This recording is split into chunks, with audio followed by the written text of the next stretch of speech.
As everybody knows, we announced our plans to the board for the 2021-22 school year. Those plans removed the universal mask requirement when the COVID risk level was low or moderate. Similarly, that plan also called for lesser COVID mitigation measures. We didn't have a daily health screener in the original plan for the year. We said it only required once per quarter as a reminder. The state removed that flexibility in August, as we all know, specifically on masks. At that time, this board passed a resolution that calls on the state to allow the district to implement its plan based on local conditions. Had that been the case all year, masks would have been optional for just under 2/3 of the time we've been open in this school year. The exceptions to masks being optional would have been just right before and right after winter break, which, as we all know, is the most challenging time for COVID cases in the community. With renewed flexibility announced from the state last Wednesday, and then, as you all know, the CDC made announcements on Friday as well, we're excited to implement our plan based on the conditions in our area. As has previously been announced, masks will be optional effective Monday, March 7, 2022.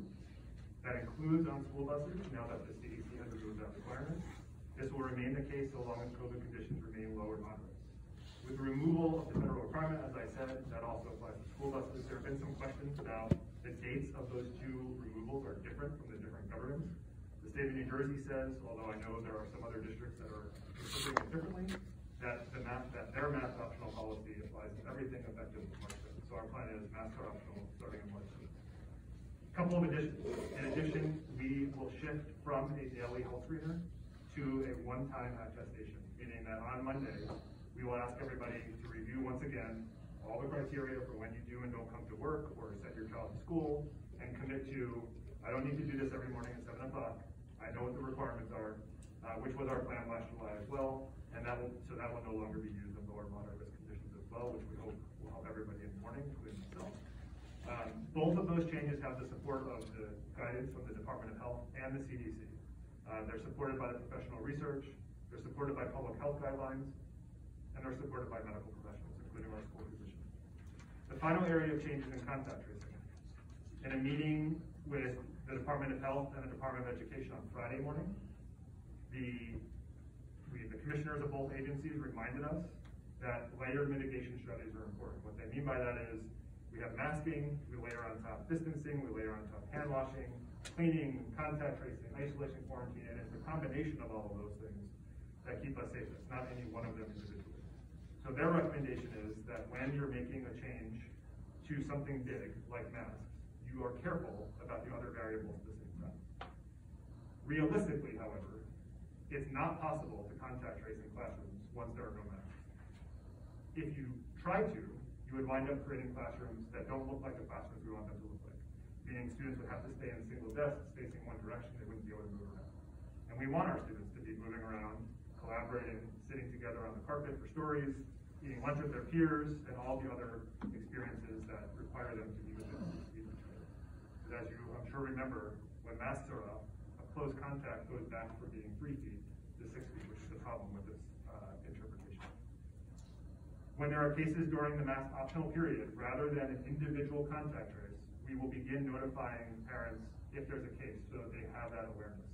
So it'll say, in your child's class, there's a positive case. We are not saying that your child is a close contact. We're saying, for your awareness and for your own family's decision making, we want you to know there was a case in your child's classroom. Maybe you're going to want to put on a mask if you're currently not wearing one. You're going to want to watch for symptoms, but that's not a close contact by the state's definition. There's no way for us to know that in those classroom settings. And so that information is really just to help parents make decisions about their children. That will apply as well on the bus and in the cafeteria. Meaning we will give a generic notification if there's a case so that people know in the setting where my child is, there was a COVID case. And now I have that information and I can take the actions I feel. That is not a close contact by the NJDOH or CDC guidelines. It means we don't then go to the next step of test to stay and all that. It's just a notification like we would have done before COVID for strep or the flu or other kinds of communicable diseases. So essentially what we're saying is the time is right to implement our regular communicable disease strategies that are in our board policy. I know that there are some people who may be concerned that removing individual contact tracing is one step too far. However, this is a data-driven decision. Since implementing our Test to Stay program in early January, We have tested somewhere between 60 and 70 students in that program. These are students who were close contacts in school, and only 1.6% of them tested positive for COVID.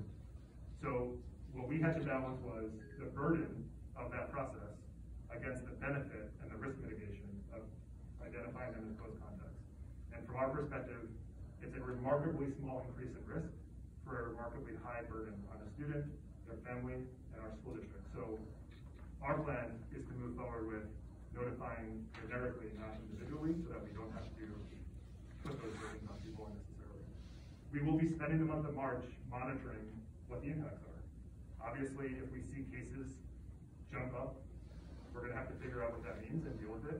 Similarly, if cases stay where they are now, which is very low, or even go down further, maybe there's additional reduction and mitigation we can do, which is what our plan has been and our process has been for the last 2 years. There will be a letter going out to all parents and staff members tomorrow that outlines all of this so that everybody has it all in writing and can see what this looks like and what it doesn't look like. Our school counselors and our teachers are working with the students this week to prepare them for these changes. For every person there is in the school district, every person in this room, there's a spectrum of beliefs about what the right thing to do is for their own family. Our job right now is to help everybody, regardless of where they are on the spectrum, understand how they make decisions for their own family and what that will look like in school. Meaning, if a student comes to school and they are wearing a mask, students who aren't are not going to ridicule them or make fun of them. And similarly, if a student, vice versa, students are not going to be ridiculed or made fun of for their choice not to wear a mask. Either way, it's our job to make sure that we're setting the conditions this week so that whatever decision people are making next week, they feel comfortable, they feel supported, and they feel safe. Our goal, as I said, our goal is to make the students feel comfortable. It's really important for parents to also spend time between now and next Monday helping their child with the situation.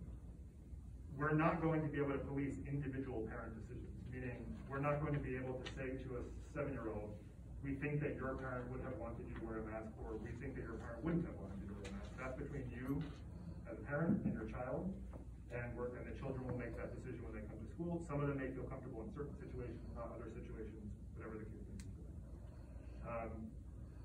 So we'll be preparing students for that fact. If there is an issue between students or between a staff member and a student, then we would, address that. We are not. The policy is district-wide. It's not classroom by classroom. Masks are optional. That's a student parent choice. We're not going to have different rules, different classrooms, or anything like that. I think that's the gist of it. Like I say, the details will be again in tomorrow's letter home, so that everybody has it. We can always answer questions at COVID-19.